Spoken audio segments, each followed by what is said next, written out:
A backwoods congressman comes out of nowhere to grab the new Republican Party's nomination for president. Abe Lincoln's only claim to fame: he's lost 2 elections to the Senate. Personally, Lincoln hates slavery, but he's desperate to hold the country together. What I admire about Abraham Lincoln is that he had his beliefs, and he stuck to his beliefs at a time when it wasn't popular to do so, especially when it was black violence. It's very cut and dry. He stuck to his beliefs.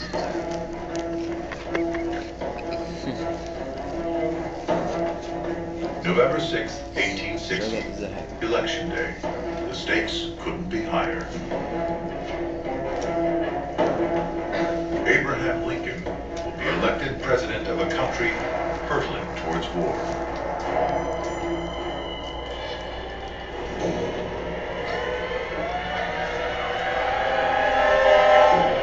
The South rebels, convinced he'll abolish slavery. They threaten to leave the Union. The battle lines are drawn. The North is behind him. For the South, Lincoln is the enemy.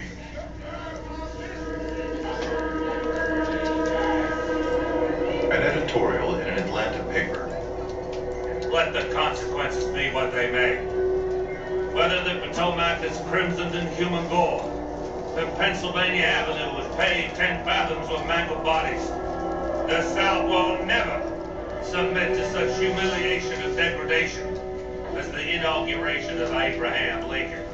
The South knew that Lincoln was going to win, and it was just a matter of time, tick, tick, tick, before secession occurred. The South wants no part of a union with Lincoln in the White House.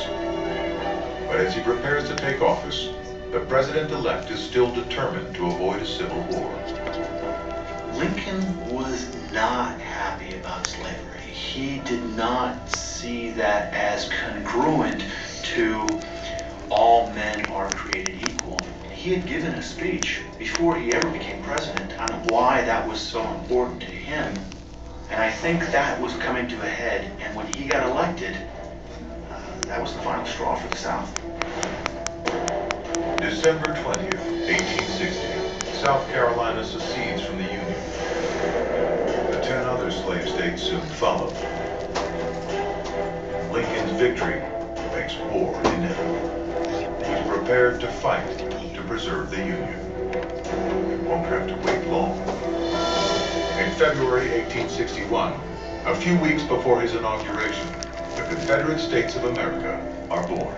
Lincoln's principal objective was to save the Union, and then we'll deal with slavery. But before too long, he had to both save the Union and deal with slavery.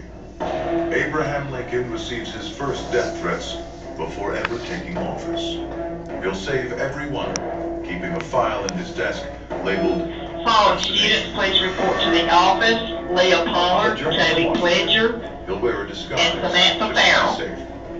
He'll do anything to avoid war, except allow slavery to expand. It is Lincoln who explains the case for freedom and says, I'm not going to attack slavery where it is, but I'm not going to let it expand. At his inauguration, Abraham Lincoln reluctantly pledges that states with slaves will be allowed to keep them. But it's too little, too late. A virtual state of war already exists. The South mobilizes an army of 800,000 men against a Union army of 2.5 million.